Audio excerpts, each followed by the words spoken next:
Hi friends, good morning. This is Gauds Arithmetic Service from Anantapur.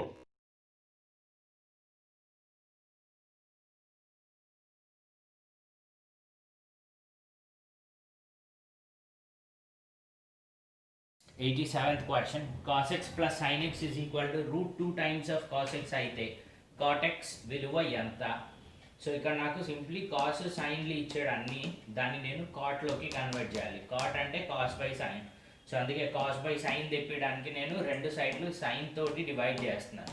So ఇటు side sign ఎక్స్తో divide చేస్తున్నాను, ఇటు side కూడా sine ఎక్స్తో డివైడ్ చేస్తున్నాను. Cos x by sine x is cot x, sine x by sine x is 1, root 2 times of cos by sine is cot. So cot x ఇటు పక్క పెట్టుకుని దీన్ని కూడా ఇటు తీసుకెళ్తున్నాను. So 1 is equal to root 2 cot x minus cot x. Cot x common తీస్తే root 2 minus 1 into cot x. So cot x value కావాలి కాబట్టి ఇది ఇటు తీసుకొచ్చాను, 1 బై రూట్ 2 మైనస్ 1. సో నాకు ఇట్లాంటి ఆప్షన్స్ ఏమీ లేవు. ఆప్షన్స్లో అన్ని రూట్ 2లు డినామినేటర్లో ఉన్నాయి, న్యూమరేటర్లో ఉన్నాయి. సో డినామినేటర్లో ఇది తీసేయాలి అంటే నేను రేషనలైజ్ చేస్తాను, అంటే పైన కింద రూట్ 2 ప్లస్ 1 తోటి మల్టిప్లై చేస్తాను. ఇక్కడ సైన్ చేంజ్ చేస్తాను. రూట్ 2 మైనస్ 1 ఉంది కాబట్టి రూట్ 2 ప్లస్ 1 తోటి multiply and divide. Root 2 plus 1 ఇక్కడ వచ్చేస్తుంది డినామినేటర్లో, root 2 plus 1 into root 2 minus 1, a plus b into a minus b, a square minus b square, root 2 square అంటే 2 మైనస్ 1 స్క్వేర్ అంటే 1, 2 minus 1 is 1. So cot x విలువ ఎంత అంటే route 2 plus 1. Next question అండి. Cos square 5 degrees plus cos square 10 degrees plus and so on till cos square 90 degrees విలువ ఎంత? So అందులో నేను దీన్ని ఇంకొంచెం ఎక్స్పాండ్ చేసి కొంచెం ఎక్కువ టర్మ్స్ వచ్చేలా రాస్తున్నాను. కాస్ 5, కాస్ 10, కాస్ 15, దెన్ మళ్ళీ కాస్ 45 రాశాను. మళ్ళీ కొన్ని ఉంటాయి మధ్యలో, తర్వాత కాస్ 75, 80, 85, 90 ఉంటుంది. కాస్ 90 వాల్యూ 0, సో 0 స్క్వేర్ అంటే మళ్ళీ నాకు 0నే వస్తుంది. ఇక్కడ నుంచి చూస్తే కాస్ 5, కాస్ 10, కాస్ 15 అన్నీ అట్లనే పెట్టాను. సో ఎక్కడ దాకా అంటే కాస్ 40 దాకా. బట్ కాస్ 45 అంటే root 1 by root 2, 1 by root 2 whole square అంటే 1 బై 2. మళ్ళీ 50, cos 50, cos 55, cos 60 and so on. మళ్ళీ కాస్ 75 వచ్చేసరికి కాస్ 75 నేను ఏం రాశానంటే కాస్ 90 మైనస్ 15 అని రాశాను. 90లో 15 పోతే 75, 80ని 90 మైనస్ 10 అని రాశాను, 85ని 90 మైనస్ 5 అని రాశాను. ఇది ఆల్రెడీ 0 అయిపోయింది. సో ఇది లాస్ట్లో టర్మ్ 0 తీసేయచ్చు నేను. మిగిలినవి చూస్తే cos 90 minus theta is always sine theta. So C cos 30 degrees అనుకుందాం. కాస్ 30 వాల్యూ అంతా రూట్ 3 బై 2. సో కాస్ 30 అంటే నేను కాస్ 90 మైనస్ 60 అని రాయొచ్చు. 30ని 90 మైనస్ 60 అని రాస్తాను. కాస్ 90 మైనస్ 60 అంటే సైన్ 60, సైన్ 60 అంతా రూట్ 3 బై 2. సో కాస్ 30 అన్న రూట్ 3 బై 2, సైన్ 60 అన్న root 3 by 2. So cos 90 minus theta is always sine తీటాకి ఈక్వల్ ఉంటుంది. సో అందుకే కాస్ 90 మైనస్ 15 అంటే నేను సైన్ 15 అని రాయొచ్చు. స్క్వేర్ ఉంది కాబట్టి స్క్వేర్ రాశాను. కాస్ 90 మైనస్ 10 స్క్వేర్ అంటే sine square 10. Cos 90 minus 5 square అంటే సైన్ స్క్వేర్ 5. సో ఇక్కడ cos 5, 10, 15 and so on cos 40 దాకా ఉంటుంది. 45 ఆల్రెడీ తీసేసాను. మళ్ళీ 50, 55 అవన్నీ ఇక్కడ దాకా కన్వర్ట్ చేసి సైన్స్లో రాశాను. సో ఇప్పుడు cos square theta plus sine square theta, cos square 5 plus sine square 5 is equal to 1. Cos square 10 plus sine square 10 is equal to 1. Cos square 15 plus sine square 15 is equal to 1. Cos square 20 plus sine square 20 is equal to 1. Cos square 25 plus sin square 25 is equal to 1. Cos square 30 plus sin square 30 is equal to 1. Cos square 35 plus sin square 35 is equal to 1. Cos square 40 plus sin square 40 is equal to 1. Cos square 45 already 1 by 2 ఉంది. sin square 45 వచ్చే ఛాన్సే లేదు, ఎందుకంటే 45 ఒకటే ఉంది. So దీని value already రాశాను. So దీని ముందు cos 40 ఉంటుంది, దీని తర్వాత cos 50 ఉంటుంది. కాస్ 15ని నేను సైన్ 40 అని రాస్తాను. సో కాస్ 40 సైన్ 40 కలిపి ఈ 1 వచ్చేసింది ఆల్రెడీ. సో ఈ మధ్యలో ఒకటే టర్మ్ ఉంది కాబట్టి కాస్ 45 ఇది ఒకటే 1 బై 2 ఒకటే ఉంటుంది. ఇవన్నీ యాడ్ చేస్తే ఇవన్నీ 8 ఉన్నాయి, ఇది ఒక half. 8 plus half 8 and half. So answer will be 8.5 లేదా 8 అండ్ హాఫ్. ఆప్షన్ లేదు ఇస్తే అది పెట్టచ్చు. నెక్స్ట్ క్వశ్చన్ అండి, 55th. 1 by 1 plus cot square alpha plus 2 tan square alpha by 1 plus tan square alpha plus 1 by 1 plus tan square alpha value ఎంత? Options చూస్తే options అన్ని constant numbers ఉన్నాయి, ఆల్ఫాలు టాన్లు కాస్లు ఏం లేవు దీంట్లో. సో కాన్స్టెంట్ నెంబర్ రావాలి అంటే మీరు ఆల్ఫా ప్లేస్లో ఏ వాల్యూ పెట్టినా కూడా ఖచ్చితంగా ఇదే కాన్స్టెంట్ వాల్యూసే వస్తాయి. సో ఏంటి ఈ మెథడ్ అనేది ఆల్రెడీ నేను ట్రిగనామెట్రిక్ క్లాస్లో ఎక్స్ప్లెయిన్ చేశాను. సో ఎవరికైనా డౌట్ ఉంటే ఈ సబ్స్టిట్యూషన్ మెథడ్ గురించి ఒకసారి ట్రిగనామెట్రీ వీడియో చూడండి మళ్ళీ. సో ఇందులో ఆల్ఫా ప్లేస్లో ఏం పెట్టినా కూడా నాకు కంపల్సరీలీ ఈ కాన్స్టెంట్ వాల్యూస్లో ఏదో ఒకటి రావాలి, అదే కరెక్ట్ ఆప్షన్ అవ్వాలి. సో నేను ఆల్ఫా ప్లేస్లో అన్ని కాట్లు టాన్లు ఉన్నాయి కాబట్టి ఆల్ఫా ప్లేస్లో 45 డిగ్రీస్ పెడతా. 45 డిగ్రీస్ పెడితే టాన్ 45 1 అవుతుంది, కాట్ 45 కూడా 1 అవుతుంది. సో నాకు ఈజీగా ఉంటుంది వాల్యూ క్యాలిక్యులేషన్స్కి. సో ఇక్కడ 1/1 ప్లస్ కాట్ స్క్వేర్ అంటే మళ్ళీ 1 స్క్వేర్ అంటే మళ్ళీ 1 వస్తుంది.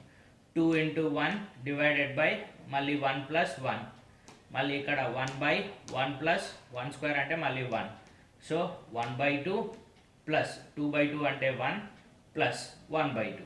సో 1 ప్లస్ 1/2 ప్లస్ 1/2 అంటే 2.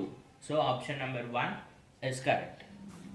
Next sine theta is equal to 3/4 అయితే 16 cos square theta plus tan square theta value ఎంత? సో సైన్ తీటా వాల్యూ 3/4 ఇచ్చాడు. సో అన్ని ట్రిగనామెట్రిక్ ఫంక్షన్స్ ఓన్లీ లంబకోణ త్రిభుజం రైట్ యాంగిల్ ట్రయాంగిల్కి అప్లికబుల్ అవుతాయి. సో ఇది రైట్ యాంగిల్ ట్రయాంగిల్, ఇది theta, ఇది 90 డిగ్రీస్ అనుకుంటే సైన్ తీటా అంటే ఎదుటి భుజం బై కర్ణం. సో తీటాకి ఎదురుగా ఉన్న భుజం 3, కర్ణం విలువ 4. సో ఇది 3 ఇది 4 అవుతుంది, ఈ పక్క భుజం అనుకోవచ్చు నేను. సో అండర్ రూట్ ఆఫ్ కర్ణము స్క్వేర్ మైనస్ భుజము స్క్వేర్ చేస్తే ఇంకో భుజం వస్తుంది. So 4 square is 16, 3 square is 9, 16 minus 9 is 7. So ఇటు సైడు భుజం √7.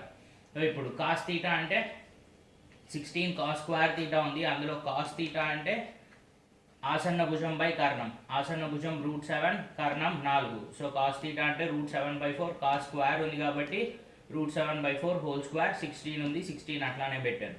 Next tan theta whole square అని రాస్తుంది దీన్ని. టాన్ తీటా అంటే ఎదుటి భుజము బై ఆసన్న భుజం. So 3/√7 whole square. సో దీన్ని సాల్వ్ చేస్తే 16, ఇక్కడ డినామినేటర్లో 4 స్క్వేర్ అంటే 16 వస్తుంది, 16 క్యాన్సిల్, √7 స్క్వేర్ అంటే 7, ఇక్కడ స్క్వేర్ చేస్తే 3 square is 9, √7 square is 7. Cross multiply చేస్తే 7 into 7 49, 49 plus 9 58, 58/7. క్వశ్చన్ నెంబర్ 94 అండి. tan power 4 theta plus tan square theta is equal to 11 అయితే secant power 4 theta minus secant square theta value ఎంత? So ఇక్కడ టాన్ని సీకెంట్లోకి convert చేయమంటున్నాడు. So tan and సీకెంట్లో నాకు తెలిసిన formula ఏంటి అంటే secant square theta minus tan square theta is equal to 1. So నాకు ఇప్పుడు tan స్క్వేర్లు ఉన్నాయి ఇక్కడ అంతా. సో tan స్క్వేర్ని ఇటు తీసుకెళ్తే 1 ఇటు వస్తుంది, -1 అవుతుంది. So tan square theta is equal to secant square theta -1. దీన్ని తీసుకెళ్ళి నేను ఇక్కడ సబ్స్టిట్యూట్ చేస్తాను. సో దీన్ని నేను tan power 4 theta అంటే tan square theta whole square అని రాసుకోవచ్చు, plus tan square theta is equal to 11 అట్లానే రాశాను. సో tan స్క్వేర్ ప్లేస్లో ఏం పెట్టచ్చు, secant square theta -1. So whole square ఉంది కాబట్టి secant square theta -1 whole square plus tan square theta అంటే మళ్ళీ secant square theta -1 is equal to 11. So దీన్ని ఎక్స్పాండ్ చేస్తున్నాను. a - b హోల్ స్క్వేర్ అంటే a square minus 2ab plus b square. So secant power 4 theta minus 2 secant square theta plus 1 plus ఇది అట్లానే ఉంది secant square theta -1 is equal to 11. So ఇక్కడ -1 plus 1 cancel అయిపోతుంది. -2 secant square theta plus secant square theta కలిపి minus secant square theta, secant power 4 theta అట్లానే ఉంది. So secant power 4 theta minus secant square theta is equal to 11. వాడు అడిగింది కూడా same, secant power 4 theta minus secant square theta. ఈ value కూడా నాకు 11 వచ్చింది. సో ఈ క్వశ్చన్లో 4 ఆప్షన్స్ ఇచ్చారండి. √4 + 4 ఒకటి, √8 - 2 ఒకటి, √12 + 1 ఒకటి, √2 - 2 ఒకటి. వీటిలో రేషనల్ నంబర్ ఏది అంటున్నారు. రేషనల్ నంబర్ అంటే p/q ఫార్మాట్లో రాయగలగాలి నంబర్ నేను. సో p/q ఫార్మాట్లో రాయాలి అంటే నంబర్ ఏంటి అంటే ఇప్పుడు నంబర్ నేను 3.4567891 అని రాశాను అనుకోండి. సో అట్లా పాయింట్ తర్వాత లిమిటెడ్ నంబర్ ఆఫ్ నంబర్స్ ఉంటే కనుక దాన్ని p/q ఫార్మాట్లో రాయొచ్చు. అదే పాయింట్ తర్వాత లిమిటెడ్ నంబర్ లేకుండా అండ్ రిపిటీషన్ ఉంటే అంటే 3.28282828282828 అట్లా ఉందనుకోండి, దాన్ని కూడా p/q ఫార్మాట్లో రాయొచ్చు. సో లిమిటెడ్ నెంబర్ లేకపోయినా రిపిటీషన్ ఉంది పాయింట్ తర్వాత, సో p/q ఫార్మాట్లో రాయొచ్చు. బట్ పాయింట్ తర్వాత లిమిటెడ్ నెంబర్స్ కాకుండా అన్లిమిటెడ్ నెంబర్స్ కంటిన్యూ అవుతానే ఉండి మరియు సేమ్ నెంబర్స్ రిపీట్ అవ్వకపోతే, సో 3.28282828 అట్లా చెప్పుకుంటూ పోయాను కదా, సో అట్లా కాకుండా 3.214567893 ఇట్లా డిఫరెంట్ నెంబర్స్ ఎక్కడ మీకు రిపీట్ అవ్వకుండా నెంబర్స్ వస్తుంటే, రిపీట్ అవ్వట్లేదు అంటే నేను 282828 చెప్పాను కదా, అందులో 28 రిపీట్ అవుతుంది. బట్ ఇక్కడ ఏంటి అంటే రిపీట్ అవ్వని నెంబర్స్ అంటే మీరు 3 నంబర్లు తీసుకోండి, 4 నంబర్లు తీసుకోండి, 5 నంబర్లు తీసుకోండి, 10 నంబర్లు తీసుకోండి, నెక్స్ట్ వచ్చే 10 నంబర్లు మళ్ళీ ఫస్ట్ 10 నంబర్లు సేమ్ ఉండవు. సో అట్లా ఉంటే దాన్ని రిపీట్ అవ్వని నెంబర్స్ అంటాను. సో ఇప్పుడు ఇచ్చిన వాటిలో నేను p/q ఫార్మాట్లో రాసుకోగలిగిన నెంబర్స్ ఏమున్నాయి అంటే చూద్దాం. థర్డ్ రూట్ 4 + 4, అసలు థర్డ్ రూట్ 4 అనే వాల్యూ నాకు తెలిసి అన్లిమిటెడ్, పాయింట్ తర్వాత 1 పాయింట్ సమ్ నెంబర్ వచ్చి కంటిన్యూస్లీ వెళ్తూనే ఉంటుంది. సో థర్డ్ రూట్ 4 కనుక్కోవడం పాసిబులే కాదు మనకి మాన్యువల్గా, సో అది కాదు అనుకుంటున్నాను. సెకండ్ ఆప్షన్కి వెళ్తున్నాను. Third root 8 - 2, third root of 8 is 2, ఎందుకంటే 8ని 2³ అని రాసుకోవచ్చు. పవర్లో 3, రూట్లో 3 క్యాన్సిల్ అవుతే 2 మిగులుతుంది. 2 - 2 ఇస్ 0. 0ని మనం p/q ఫార్మాట్లో రాయచ్చా? ఖచ్చితంగా రాయొచ్చు. 0ని p/q ఫార్మాట్లో రాస్తే మీరేం రాస్తారు? 0/0 రాయచ్చా? 0/0 ఖచ్చితంగా రాయకూడదు, ఎందుకంటే డినామినేటర్లో 0 ఉంటే పైన ఏమైనా ఉండని న్యూమరేటర్లో అన్డిఫైన్డ్ అవుతుంది. సో 0ని ఇంకేం రాయొచ్చు p/q ఫార్మాట్లో అంటే 0/1 రాయొచ్చు, 0/2 రాయొచ్చు, 0/3 రాయొచ్చు, 0/4 రాయొచ్చు, 0/ఎనీ నెంబర్ రాయొచ్చు. సో ఈ నెంబర్ నేను p/q ఫార్మాట్లో రాయగలుగుతున్నాను, 0/సమ్ నెంబర్ అని రాయగలుగుతున్నాను. So second option is correct option. Second option నాకు రేషనల్ నెంబర్ అవుతుంది. నెక్స్ట్ క్వశ్చన్ అండి, 39th. If roots of binomial equation 6x square minus 5x plus 1 is equal to 0 are alpha comma beta, then find sum of their squares అంటే alpha square plus beta square విలువ ఎంత. So ఇది ఒక binomial equation ఇచ్చాడు. Binomial equation అంటే ఎక్స్కి highest power 2 ఉంటుంది ఈ equation మొత్తంలో. సో ఆ బైనామియల్ ఈక్వేషన్కి ఆల్ఫా బీటా అనేవి రూట్స్ అంటున్నాడు. అయితే alpha square plus beta square అంతా. సో ఏదైనా ఈక్వేషన్కి ఆల్ఫా కమా బీటా రూట్స్ ఉంటే కనుక ఈక్వేషన్ ఎట్లా ఉండాలి అంటే x² minus of alpha plus beta into X plus alpha beta is equal to 0. ఈ ఈక్వేషన్కి ఆల్ఫా కమా బీటా అనేవి రూట్స్ అవుతాయి. సో ఇప్పుడు ఈ ఈక్వేషన్ చూస్తే ఈ ఈక్వేషన్ సేమ్ ఉన్నాయా అంటే సేమ్ ఉంటే కనుక నేను ఆల్ఫా ప్లస్ ఆల్ఫా బీటా వాల్యూలు తీసుకుని రాసేసుకుంటాను. సేమ్ ఉన్నాయా అంటే లేవు, ఎందుకంటే ఇక్కడ x² ముందేముంది 1 × x² అని రాయొచ్చు దీన్ని. సో 1 ఉంది. సో ఇక్కడ ఏముంది x² ముందు 6 ఉంది. సో నాకు x² ముందు 6 ఉండొచ్చా అంటే ఉండకూడదు. సో ఉండకూడదు కాబట్టి నేను ఏం చేస్తానంటే రెండు పక్కల 6తో డివైడ్ చేస్తాను. సో ఇది 6/6 అంటే 1, 5/6 ఉంటుంది, 1/6 ఉంటుంది. 0/6 అన్న 0 అన్న ఒకటే. సో 0/6 బదులు నేను మళ్ళీ 0నే రాశాను. ఇప్పుడు ఈ రెండు సేమ్ ఉన్నాయా అంటే ఉన్నాయి. x² ముందు ఇక్కడ 1 ఉంది, x² ముందు ఇక్కడ 1 ఉంది. సో మిగిలినవి కంపేర్ చేస్తాను. x ముందు ఏముంది ఆల్ఫా ప్లస్ బీటా, x ముందు ఏముంది 5/6. ఈ మైనస్ రెండు సేమ్ ఉన్నాయి. సో మైనస్ వదిలేసి మిగిలింది తీసుకుంటున్నాను నేను. ఆల్ఫా ప్లస్ బీటా వాల్యూ అంతా 5/6. నెక్స్ట్ ఆల్ఫా ఇంటూ బీటా అంటే కాన్స్టెంట్ నెంబర్, దానికి పక్కన x² ఏం లేదు. సో కాన్స్టెంట్ నెంబర్ ఎంత ఉంది ఇక్కడ 1/6. So alpha beta value 1/6. So నాకు కావాల్సింది ఆల్ఫా ప్లస్ బీటా వాల్యూస్ వచ్చినాయి. నాకు కావాల్సింది ఏంటి అంటే alpha square plus beta square. Alpha square plus beta square అంటే నేను alpha plus beta whole square minus 2 alpha beta అని రాయచ్చా? దీన్ని ఎక్స్పాండ్ చేస్తే ఏమొస్తుంది? Alpha square plus beta square plus 2 alpha beta plus 2 alpha beta minus 2 alpha beta cancel, మిగిలేది alpha square plus beta square. So alpha plus beta value ఎంత 5/6. So ఇక్కడ ఏముంది 5/6 whole square minus 2 times of alpha beta ఎంత 1/6. So 2/6 అంటే 1/3, 5/6 whole square అంటే 25/36. డినామినేటర్లో 36 తీస్తే కనుక నేను ఇక్కడ 25 అట్లానే ఉంటుంది, ఇక్కడేమో 12 వస్తుంది. సో 25 - 12 is 13, డినామినేటర్లో 36. So 13/36. So alpha beta roots అయితే ఈ ఈక్వేషన్కి alpha square plus beta square విలువ 13/36 ఉంటుంది. నెక్స్ట్ క్వశ్చన్ కోఆర్డినేట్ జామెట్రీ నుంచి ఇచ్చారండి. ఏ అనేది ఒక పాయింట్, బి అనేది ఒక పాయింట్, సి అనేది ఒక point. A point coordinates 1, 1, B point coordinates -2, 7, C point coordinates 3, -3 అయితే 1/AB + 1/BC + 1/CA వాల్యూ అంత. AB అంటే ఏ నుంచి బీకి ఉన్న డిస్టెన్స్ కనుక్కోవాలి. సో రెండు పాయింట్స్ ఉంటే x1 y1 ఒక పాయింట్, x2 y2 ఒక పాయింట్ అనుకుంటే వాటి రెండింటి మధ్య దూరం ఎంత వస్తుందంటే √(x1 - x2) + y1 - y2 2. So ఇప్పుడు అదే విధంగా AB మధ్య డిస్టెన్స్ కనుక్కుంటున్నాను ఫస్ట్. √(x1 - x2) అంటే ఇది -(-2) + y1 - y2 1 - 7 2. సో సింప్లిఫై చేస్తే ఇది 1 + 2 2 అంటే 9, 1 - 7 అంటే -6, -6² అంటే కూడా +36, 9 + 36 is 45. Then BC -2 - 3 2, 7 -(-3) 2. -2 - 3 -5, -5² is 25, 7 + 3 10, 10² is 100, 100 + 25 √125.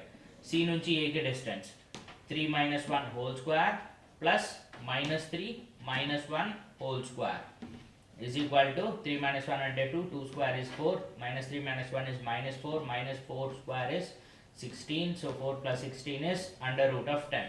ఇప్పుడు 1/AB + 1/BC + 1/CA 1/√45 + 1/√125 + 1/√20. ఇవన్నీ √5లో వచ్చేటివి చూడండి. 45 అంటే 9 5s రాయొచ్చు నేను. సో √లో నుంచి 9 బయటికి తీసుకొస్తే 3 వస్తుంది. సో రూట్లో 5 మిగిలిపోతుంది, 3√5. ఇది 25 × 5, 25 బయటికి తీసుకొస్తే 5 అవుతుంది, √5 ఉంటుంది. 4 × 5, 4 బయటికి తీసుకొస్తే 2, రూట్లో 5 అట్లనే మిగిలిపోతుంది. సో ఇవన్నీ √5లో ఉన్నాయి. ఆప్షన్స్లో చూసుకుంటే నాకు డినామినేటర్లో ఎక్కడ √5 లేవు. సో అందుకే నేను √5 న్యూమరేటర్లో తీసుకురావడానికి ట్రై చేశాను. సో న్యూమరేటర్లో తీసుకురావడానికి ఏం చేశానంటే పైన కింద √5తో మల్టిప్లై చేశాను. సో *√5/√5. సో పైన √5 ఉంటుంది, 3√5 × √5 అంటే √5² అంటే 5 వస్తుంది. 3 × 5 is 15.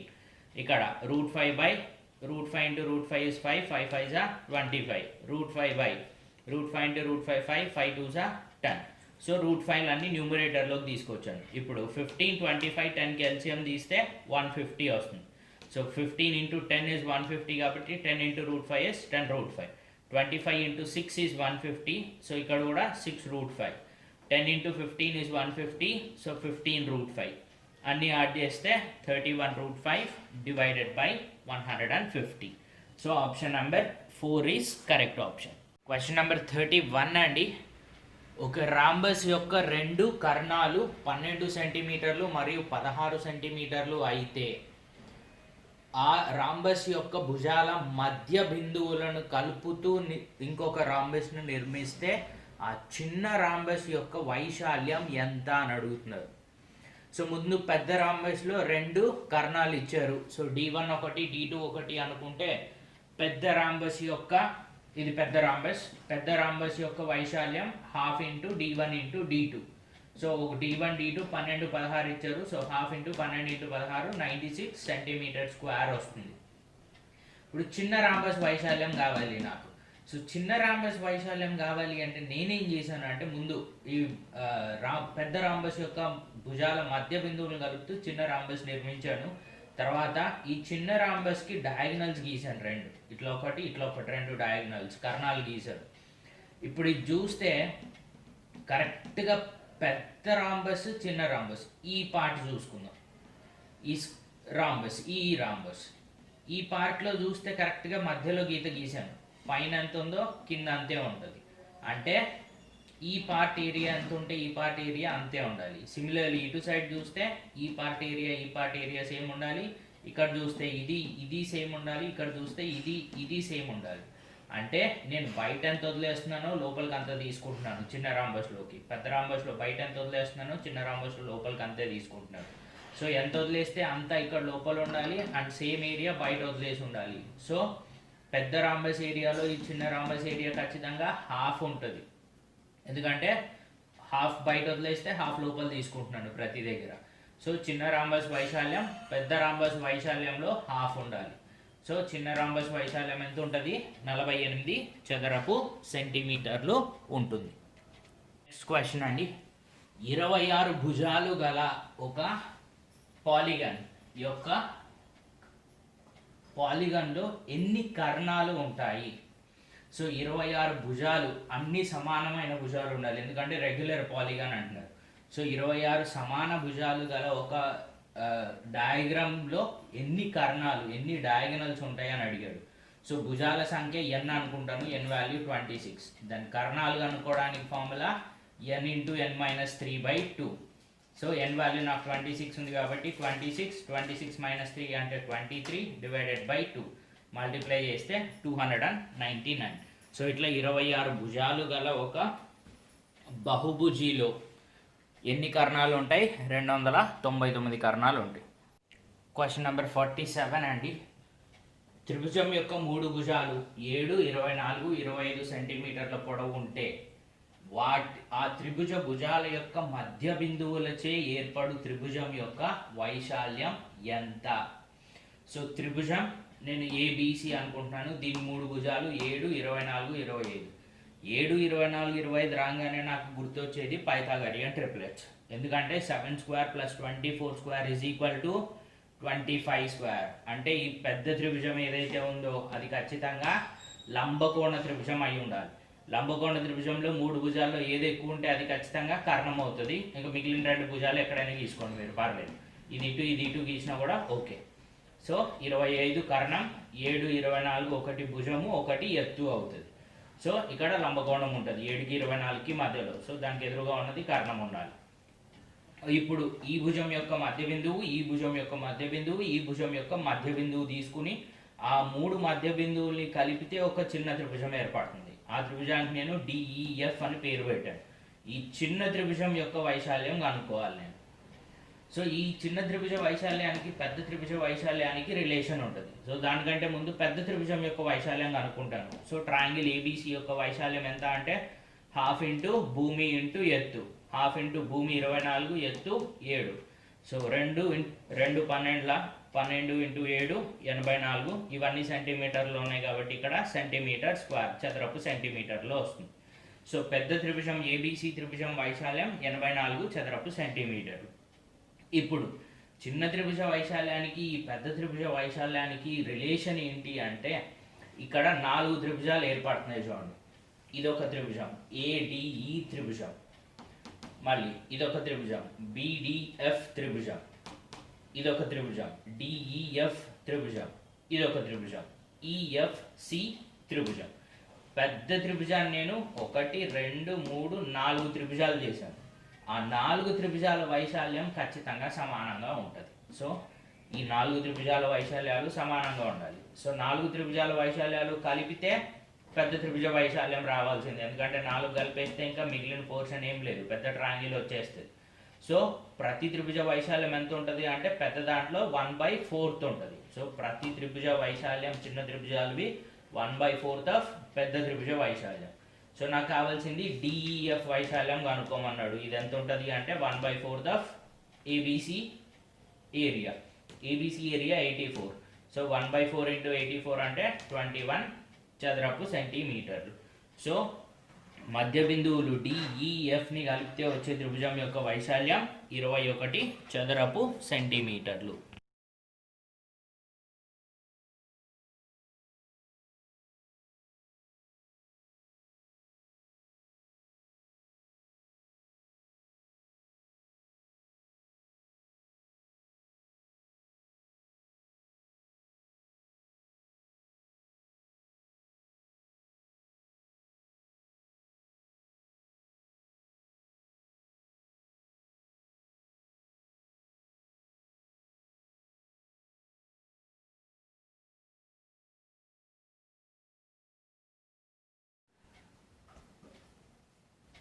Next, question number 82 అండి. In a frequency distribution of 5 sequential squares, the width of each is 5 and lower square limit of the lowest square is 10. What is the high square limit of the highest square? So ఇట్లా ఒక 5 స్క్వేర్లు ఉన్నాయి and 5 స్క్వేర్లు కంటిన్యూస్గా ఉన్నాయి, వాటి మధ్యలో ఏం gap లేదు. And ఈ లోవెస్ట్ స్క్వేర్ యొక్క లోవర్ లిమిట్ ఇస్ 10 అంటున్నాడు. అండ్ ప్రతి స్క్వేర్ యొక్క విడ్త్ 5 అంటున్నాడు. సో ఇది 10 అయితే దీని విడ్త్ 5 ఉండాలి కాబట్టి ఇది 15 అవుతుంది. గ్యాప్ లేదు కాబట్టి దీని లోయెస్ట్ 15, మళ్ళీ దీని హైయెస్ట్ ఇంకో 5 పెంచితే 20, నెక్స్ట్ 25, నెక్స్ట్ 30, నెక్స్ట్ 35, ఇట్లా 1 2 3 4 5 స్క్వేర్స్ ఉన్నాయి నా దగ్గర. సో ఇప్పుడు నాకు ఏం కావాలి అంటే what is the high square limit of the highest square. Highest square ఇది, దీని హై లిమిట్ ఎంత ఉంది 35. So my answer is 35. ఇది యాక్చువల్లీ డయాగ్రామ్ గీసుకోవడం ఒక్కటే ప్రాబ్లం అండి. మీకు ఇన్ కేస్ కనుక మీరు వన్స్ డయాగ్రామ్ గీసుకున్నారు అంటే you can easily solve this question. So wording కాస్త ట్రికీగా ఉంది అండ్ నార్మలీ నేను కూడా ఇప్పటిదాకా ఎక్కడ చూడలేదు ఈ క్వశ్చన్. సో ఈ కైండ్ ఆఫ్ క్వశ్చన్స్ ఎక్కడ చూడలేదు ఎక్కువ. సో వర్డింగ్ కనుక మీకు ప్రాపర్లీ అండర్స్టాండ్ అవుతే you can easily solve. Next question అండి. A cone with diameter 14 centimeters and height of 24 centimeters is to be kept on the top of a cube of 15 centimeters square. Find the surface area of the constructed figure. So కింద cube పెట్టాడు, cube యొక్క ఒక side 15 సెంటీమీటర్లు అంటున్నాడు, దీనిపైన cone పెట్టాడు, cone వ్యాసం 14 అంటున్నాడు. సో వ్యాసార్థం 7 సెంటీమీటర్లు ఉంటుంది అండ్ కోన్ ఎత్తు 24 సెంటీమీటర్లు అని ఇచ్చాడు.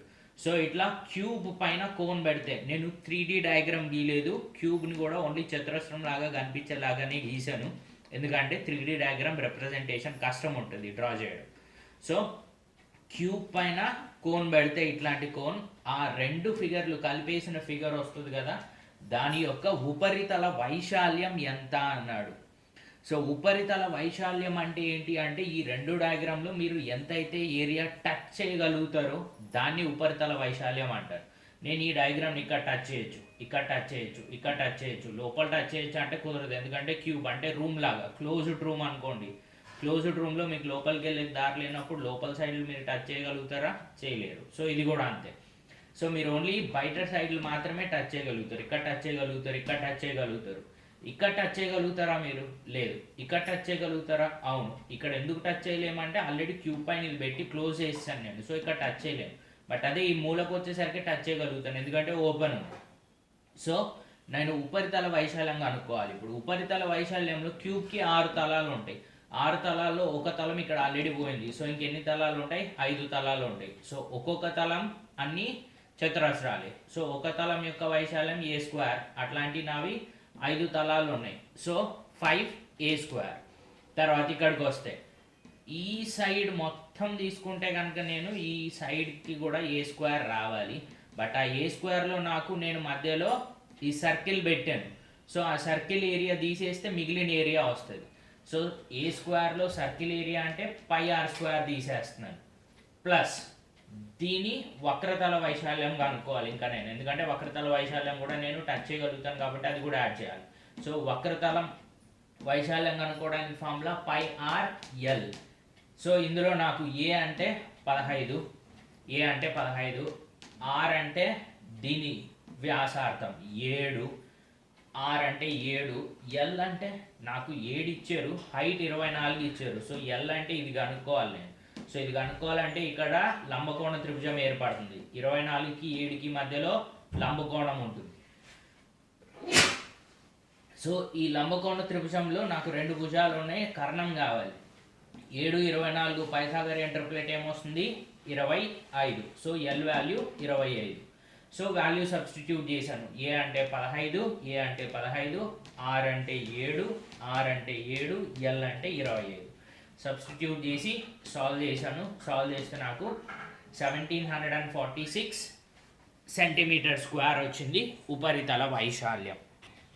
Number 97 అండి. A sphere is divided in 2:3. Big portion molded into a cone of which base radius is equal to its height, while small portion is molded into cylinder of which height is equal to base radius. Find the ratio of base radius of cone and height of cylinder. So నా దగ్గర ఒక spear ఉందండి, గోళం. So గోళం యొక్క వ్యాసార్థం నాకు ఇవ్వలేదు, సో నేను దాన్ని x అనుకున్నాను. ఈ గోళాన్ని 2:3 నిష్పత్తిలో విభజించి ఈ 3 పార్ట్లు వచ్చిన దాంతో వాళ్ళు కోన్ తయారు చేశారు. కోన్ యొక్క బేస్ రేడియస్ ఎంత ఉందో హైట్ అంతే ఉండాలి. సో 2 స్మాల్ r తీసుకున్నాను.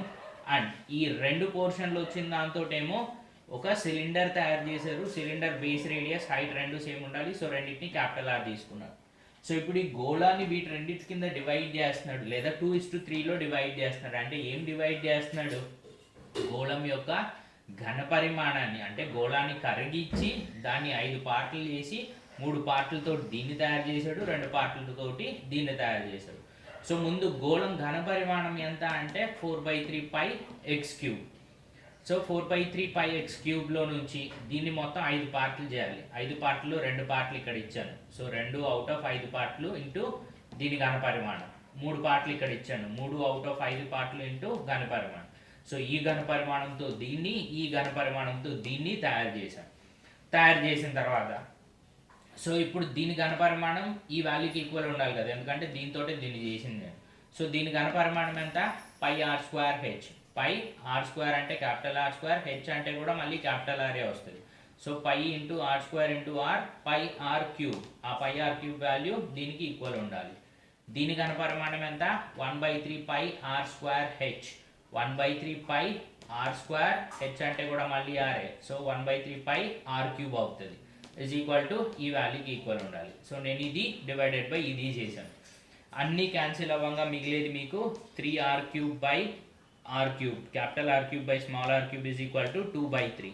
ఈ 3 ఇటు తీసుకెళ్తే 2/9 అవుతుంది.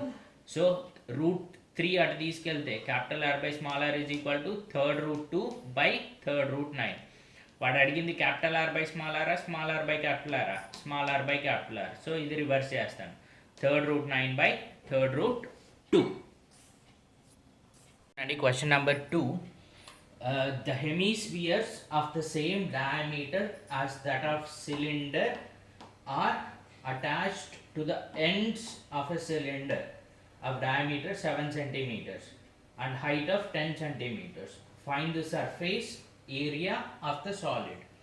సో వాడు ఇచ్చిన డయాగ్రామ్లో మధ్యలో ఏమో నాకు సిలిండర్ ఉంది. సిలిండర్కి 2 ఎండ్స్లోనూ హాఫ్ ఆఫ్ బాల్స్, అంటే హాఫ్ ఆఫ్ హెమీస్పియర్స్.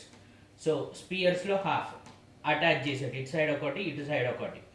సో అట్లా అటాచ్ చేసిన తర్వాత దీని డయామీటర్, స్పియర్ డయామీటర్ అండ్ ఈ సిలిండర్ డయామీటర్ రెండు సేమ్, రెండు 7 సెంటీమీటర్స్ అన్నాడు. సో వ్యాసం 7 సెంటీమీటర్స్ అయితే వ్యాసార్థం 3.5 సెంటీమీటర్లు అండ్ దీని ఎత్తు, సిలిండర్ ఎత్తు 10 సెంటీమీటర్లు ఇచ్చాడు. సో ఇట్లా డయాగ్రామ్ ఉంటే ఈ డయాగ్రామ్ యొక్క సర్ఫేస్ ఏరియా కనుక్కోవాలి నేను. సో సర్ఫేస్ ఏరియా అంటే నేను టచ్ చేయగలిగిన పార్ట్. సో టచ్ చేయగలిగిన పార్ట్ కావాలి అంటే ముందు దీని సర్ఫేస్లో నేను ఇదంతా టచ్ చేయొచ్చు. నార్మలీ స్పియర్ సర్ఫేస్ ఏరియా వచ్చి 4πr². బట్ ఇక్కడ ఫుల్ స్పియర్ ఉందా అంటే లేదు, ఓన్లీ హాఫ్ స్పియర్ ఉంది. సో హాఫ్ స్పియర్లో నేను ఈ పార్ట్ టచ్ చేయొచ్చా? లేదు, ఓన్లీ ఇటు సైడ్ పార్టే టచ్ చేయొచ్చు. అంటే నార్మల్ స్పియర్లో ఎంత టచ్ చేస్తానో దాంట్లో హాఫ్ ద పార్ట్ టచ్ చేయొచ్చు. సో నార్మల్ స్పియర్ 4πr² అంటే ఈ హాఫ్ స్పియర్కి 2πr². ఇక్కడ ఒక హాఫ్ స్పియర్ ఉంది, దీనికి ఒక 2πr². 2πr² ప్లస్ 2πr² కలిపితే మళ్ళీ 4πr² వస్తుంది. దెన్ ఈ డయాగ్రామ్లో ఇక్కడ టచ్ చేసేయలేదు, నేను టచ్ చేసేది ఓన్లీ ఇక్కడ సైడ్స్లో టచ్ చేసే ఛాన్స్ ఉంది.